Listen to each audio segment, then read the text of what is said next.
Hi, I'm Dave Newton, professional photographer and Manfrotto ambassador. And I'm doing a WEX takeover today, so 28th of October, here on WEX. I'm going to take you through some variety of Manfrotto products to give you some tips and advice on really how to get the best out of them, show you the sort of stuff that I use them for, and the sort of pictures and work I do with them. So this first video, you can see behind me, we've got some stuff set up. I'm going to be showing you how to use the Lykos LED panels. These are super simple, super easy to use, really lightweight, battery powerable LED lights with a really good light quality to them. And they're great for really lovely headshot portraits. So as you can see, I've got the setup behind me. I've got the wonderful Katie Green, who's here with me. Say hi, Katie. Hey, Hello hello. there. So we're going to be shooting just wonderful headshot portraits of her using the LED panels, just to get some really, really nice results. In the second video, we're going to go on to shooting outside, and we're going to be using speed lights. So we're going to get you outside, Katie. We're going to use some Lastolite softboxes and the like to try and create some really dramatic lighting outside, mixing flash and daylight. We're going to hopefully get some amazing pictures of Katie. Obviously, if we don't, that's down to me, not her, because frankly, she looks stunning. So enjoy the show. Let us know what you think. Fire away with any questions, and hopefully you enjoy it. So I'm just going to quickly take you through the kit that we're going to be using. Now, the great thing about using the Lykos panels is that as an entire kit, it actually doesn't take up a lot of space. Laid out here on the ground, it's going to look quite large. But once you pack it all down, you can get it into a really reasonably sized roller bag to take it on location with you. So starting at the front, obviously I'm going to be using my Canon. I've got a 5DSR here with an 85mm lens. That's going to give me a lot of resolution. But really, we're more interested in the light. So I've got 4 Lykos panels. 3 of them are bicolor. 1 of them is a daylight, and they've all got the Lykos Bluetooth dongles as well. Now, the great thing about the Lykos panels is that they can be either mains powered or they can be battery powered. So if you need to work away from mains, if you're not working in a studio, you can still keep mobile, and the batteries will last on them quite a long time. They're also, with the Bluetooth dongles, they can be controlled from the digital director, which you can see over the back here. Just reach over and grab that. So that's got an iPad in it. That gives me full control over each of the lights, both in terms of their brightness, their intensity, and their color temperature for the ones that are bicolor. I can switch them from daylight to tungsten and anywhere in between. It's also connected to the camera, going to give me a nice live preview and a large screen for playback. To support the lights, I need a few stands. So I've got some of the Manfrotto nano stands. These are brilliant. I don't go anywhere without these. 3 of these, packs down really small, they weigh nothing, hence the name Nano. And they're really stable, great for taking on location with you, perfect for using with these Lykos panels, but also really good if you're working with speed lights as well. They'll hold a speed light and a reasonable size softbox without any problem. In terms of light modification, over here I've got the main light modifier. This is one of the Joe McNally range of umbrellas. So this, I'm going to be using it as a silver, so it'll be a silver reflect. That's going to give me quite a bit of light output. The LED panels do put out quite a lot of light. That's just going to make sure I'm making the most of it. Obviously, when you're photographing models, it's a good idea to try and get soft light. Models like soft light because it helps smooth out any wrinkles that they may or may not have. It's very flattering, and if you want to get soft light, you need a larger light source. So big light source, soft light, small light source, hard light, hence, as I say, the Joe McNally umbrella. Here we've got another stand. This is going to be our main light stand because it's quite a big brolly. This is one of the Manfrotto stackers. These are brilliant. They stack together. You see how thin they are when they're packed down. And on top of that, I've got the Joe McNally Lastolite head. I'm just going to hot shoe mount, or cold shoe mount actually, the Lykos panels on here, just so that I can put a couple of them into that big umbrella. In terms of reflection, over the back I've got a Lastolite triflector. Because I'm going to have quite a high front 3/4 light, I need a bit of light coming back in under Katie's face, just to make sure that the shadows under her chin and around the unlit side of her face aren't too heavy. So the triflector is going to help do that, and it's just going to help lift up those shadows. I'm going to put the camera on a tripod. It's going to mean that I can actually move around. I don't have to stand and shoot in the same position. So actually, if you're working with someone who is a bit nervous, and if they don't like the feeling of there being a camera between you, you can actually build more of a rapport with someone if you're around the side. So I've got my Gitzo This is a GT4542 LS. That's going to keep the camera nice and stable. And then at the back here, I've got the Lastolite posing tubs. These are brilliant because they give you a whole variety of options of height. So Katie's reasonably tall, so I'm going to have the main tub and then just a couple of the cushions on top, so she can just kind of perch. It means it's not like a chair where she's likely to sit down and slouch. It's going to keep her a bit more upright, but also keep her in pretty much one fixed position. And then the final piece of the puzzle is the background. So I've got a lupin blue colorama. This is going to provide a really lovely contrast to the top that Katie's going to be wearing. We've picked out a nice pink kind of woolly, it's like a soft pink, woolly, fluffy jumper, slightly off the shoulder. So the blue is going to look really nice against that. And I'm just going to fire one of the Lykos panels up the back from quite low, which is going to create a lovely spot effect. So there's the kit. I'm just going to get to building it all up now and getting ready to shoot.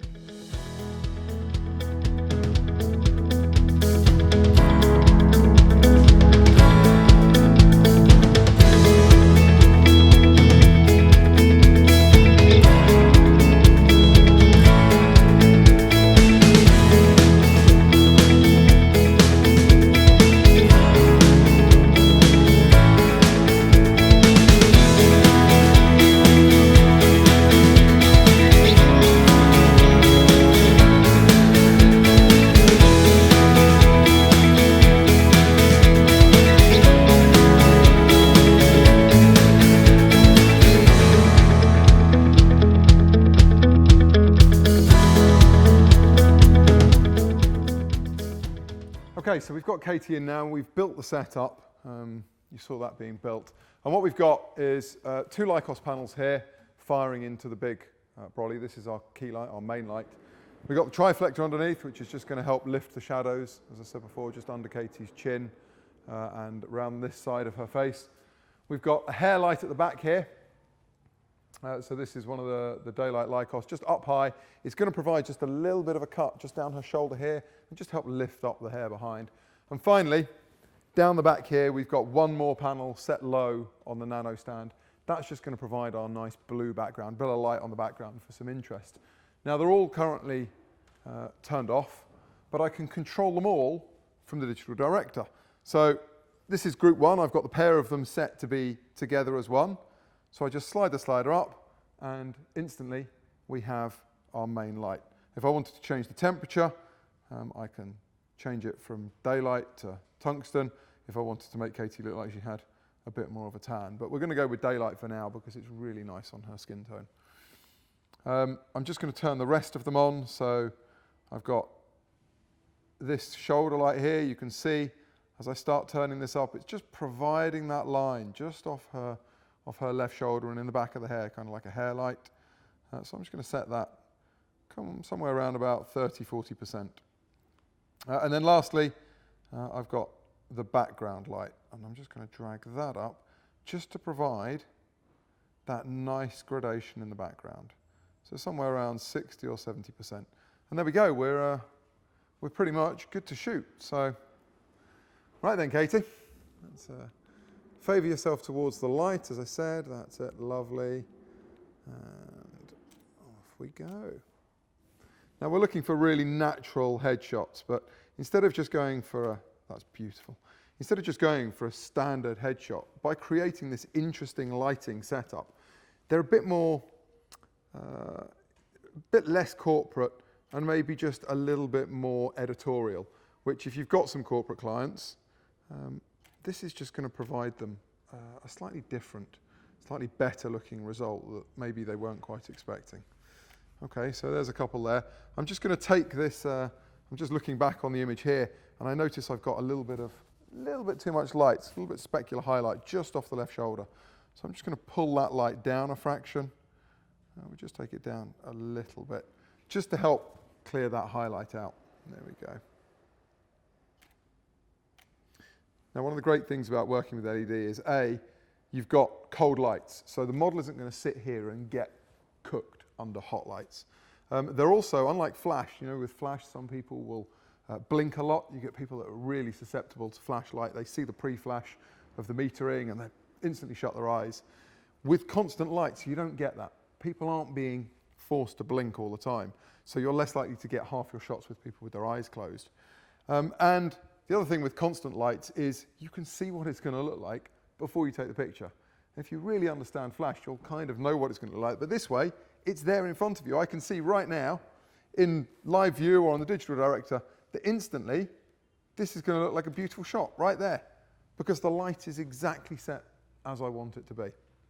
So I'm just going to shoot a few more, and we'll see how we get on. There we go.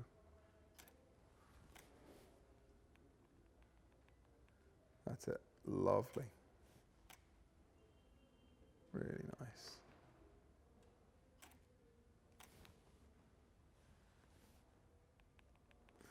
Now you see, even though Katie's tilted her head down with the triflector, it's not getting shadowed under the face because that triflector is just pushing the main light back up again. So we're not getting that heavy shadow under the chin, under the nose and under the eyes. It's keeping it looking really natural. There we go. Beautiful. Beautiful. That's it. Hold that. Okay. Here we go. Just have a quick look at that one. So this is one of the benefits of Digital Director. Obviously we can see it live, but we can also go into playback and we can see the images that we've been shooting on a nice large screen. So if I wanted to show Katie, I could actually flip this over, let her see what was being shot, so she's getting instant feedback as well. Now sometimes with some clients, that's a good thing. Other clients, it's absolutely terrible. You don't necessarily want to show everyone everything all of the time. Okay. Grab a few more. There you go. Yeah, just turn yourself towards light. Perfect. Beautiful. Beautiful.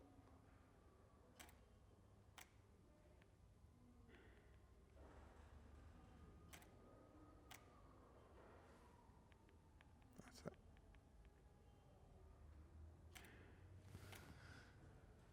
Okay, now Katie's just turned herself around a little bit more, so her back is again catching just a little bit too much of that backlight. So I'm just going to drag it down a fraction more. We're at 28%, we're just going to come down to 20%. It's just going to take the highlights off. With this light coloured jumper, we want to try and keep some of the detail in there. We don't want it blowing out.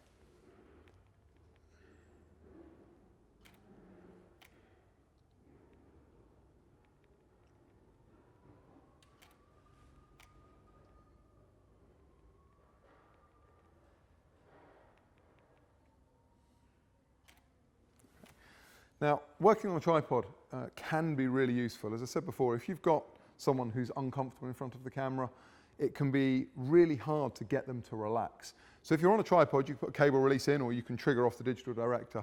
So I could be having a conversation with Katie. I mean, Katie's brilliant in front of the camera. She's very happy, very natural. And she doesn't mind being behind the camera here. She doesn't, I was chatting to her about this before, she doesn't feel like the camera acts as a barrier, but some people really do, and it makes it hard for you to build a rapport. And obviously, if you want to get great pictures, you've got to have a rapport with your subject. But in this case, as I said, Katie's doing brilliantly, but we're just going to have a little chat, and I'm just going to shoot away whilst we're having a chat. So, what did you have for lunch today, Katie? Oh, I had the best toasty ever. It's the best, bit too much carbs, was it not? Yeah, it was a bit carby, but hey. Yeah, it was all good, all good. Back to the gym tomorrow, is it? Yeah, definitely, definitely. Have to have an extra long session tomorrow. Your personal trainer will really be telling you off. There we go. So you see, look at this. This came out as a really lovely, playback on that, really lovely, natural shot. Yeah, in conversation, we've got a really lovely smile. It doesn't feel forced at all. As I said, for people that are really struggling with being in front of the camera, this is one good way that you might be able to help bring them out of their shell a little bit. So I'm just going to shoot a few more pictures now. We're going to change the lighting a little bit. I'm just going to warm it up a little bit, just on this front light here. So if I just put a little bit more warmth in there, that's going to accentuate the blue of the background. There we go. Okay.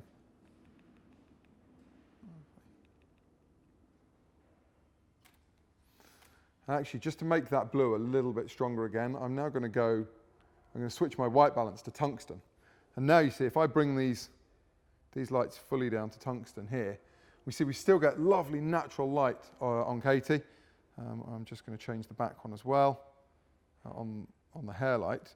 But now the background's become this really vibrant blue because we're creating a color differential. We've got a daylight light shining at a blue background, so a lot of blue, and we've got tungsten lights firing down onto Katie. But tungsten white balance, we're keeping the skin tones very natural.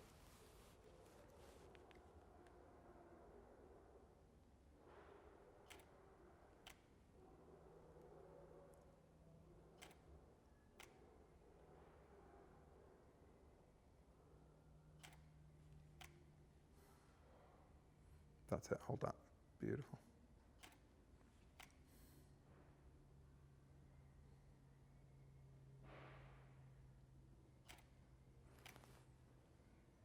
There we go, just a couple more. That's it, straight down the lens.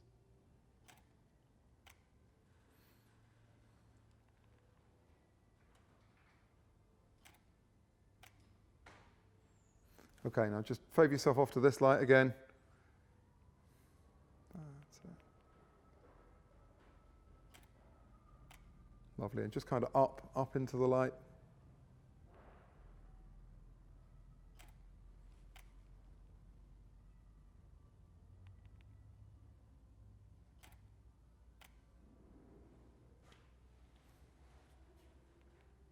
That's it.